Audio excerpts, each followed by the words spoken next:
You must understand that the grace and law are not two opposites. They are not two opposites. I propose to you that they are two sides of the same coin, the grace and law. You cannot be under grace and become lawless. And you cannot be lawless and still be operating in grace.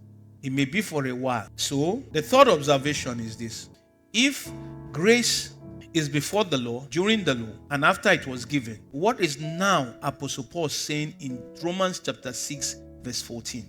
In Romans chapter 6 verse 14, let's read it again. For sin shall not have dominion over you, for you are not under law, but under grace. So, let's understand the flow. The first one it says, because it seems as if the second part is interpreted outside the first part of that same verse. The first part is sin had dominion over us. We were under his power. But now, grace frees us, but from what law?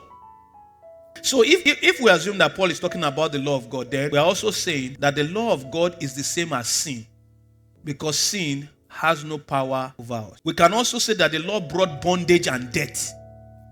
But Apostle Paul one time says the law is freedom, the law is spiritual. So that one will contradict Paul's own words that says that in Romans chapter 7 verse 7. What shall we say then? Is the law sin? Certainly not. On the contrary, I will not have known sin except through the law. For I would not have known covetousness until the law has said, you shall not covet. You see, Apostle Paul is talking about law now. He did not mention this type of law. But when you look at which law is saying that has shown you what sin is, he was talking about covetousness. So we now know that this is the law of God.